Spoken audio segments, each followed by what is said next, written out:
Tears and emotional testimony today as the murder trial got underway for two men accused of killing a woman outside her home. Trayon Washington and Pat Brown are accused in the shooting death of Wendy Fisher. Police say she yelled at a car to slow down last summer on Racine Avenue. Prosecutors say Washington shot Fisher and Brown drove the car. Local 15's Darwin Singleton is live from Government Plaza tonight. Darwin, the victim's boyfriend, even her daughter took the stand today. That was emotional testimony we brought you at 5 o'clock. Both of them convinced they witnessed Trayon Washington get out of that car driven by Pat Brown and fire the fatal shots that killed Wendy Fisher.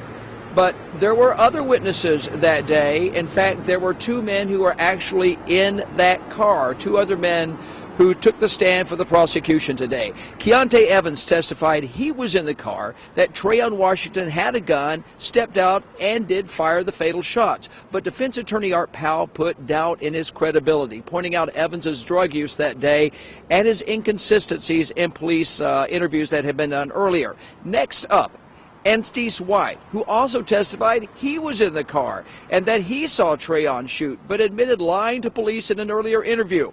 Powell even tried to get White to admit he was the killer and that he'd made a deal with police to testify that Trayon Washington did it. "No, sir, I never even opened my door," he responded. Now, one thing seems certain. Someone in that car killed Wendy Fisher. Trayon Washington's attorney, Art Powell, told me this. Yeah, they can't tell the same story twice, no matter how hard they try. I mean, they're just liars, and that's why we're here. Including your client, who do we believe?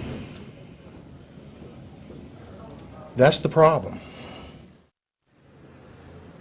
And that is exactly what they hope. The jury will wonder, who do you believe? If they can put doubt in the prosecution's case, they've done their job. This case continues tomorrow morning, and we'll be here. Live from Government Plaza, Darwin Singleton, Local 15 News.